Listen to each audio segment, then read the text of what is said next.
Hi friends, welcome to my channel. ఇక సిద్ధు అయితే బసవరాజు కాళ్ళు పట్టుకుని, నాన్న ఇదొక్కసారికి తులసిని క్షమించు నాన్న, తనని ఇంట్లో నుంచి పంపించకు నాన్న, తను లేకపోతే నేను ఉండలేను నాన్న అని అయితే వేడుకుంటూ ఉంటాడు కాళ్ళు పట్టుకుని.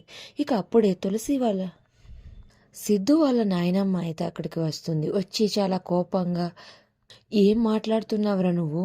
మీ నాన్న తులసిని క్షమించినా సరే నేను అస్సలు క్షమించను.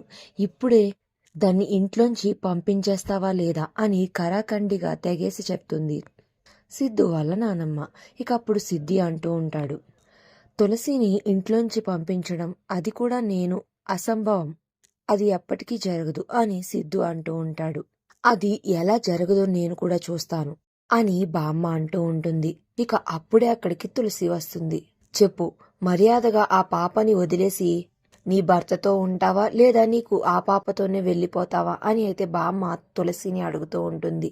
నేను ఖుషిని వదిలి ఉండలేను అని తులసి చెప్తుంది. అయితే భర్తని వదిలేసి ఉంటావన్నమాట. నువ్వు ఇంకా ఒక్క క్షణం కూడా ఇక్కడ ఉండడానికి వీల్లేదు, మర్యాదగా ఇక్కడి నుంచి పో అని బామ్మ అంటూ ఉంటుంది. ఇక ఇదంతా చూసి కనిష్క చాలా సంతోషపడిపోతూ ఉంటుంది. అయినా నీకు మాటలతో చెప్తే వింటావేంటి, నిన్ను ఇప్పుడే మెడపెట్టి బయటికి గెంటేస్తాను అని బామ్మ దగ్గరికి వస్తూ ఉంటుంది. ఇక అప్పుడు తులసి అంటూ ఉంటుంది, ఆగండి బామ్మ, మీరు నన్ను మెడపట్టుకుని బయటకి ఏమి గెంటక్కర్లేదు. మీకు కావాల్సింది నేను ఇంట్లోంచి వెళ్ళిపోవడమే కదా, ఇప్పుడే నేను ఇంట్లోంచి వెళ్ళిపోతాను అని తులసి చెప్తుంది. ఇక ఆ మాటలకి లక్ష్మీ శ్రీనివాస్ చాలా బాధపడుతూ ఉంటే సిద్ధు నిస్సహాయంగా అలా చూస్తూ ఉండిపోతాడు. మరి సిద్ధు తులసిని ఇంట్లోంచి బయటికి వెళ్లకుండా ఆపుతాడా లేదా తులసి మళ్ళీ సిద్ధుకి దూరం అవుతుందా అనేది నెక్స్ట్ రివ్యూలో తెలుసుకుందాం.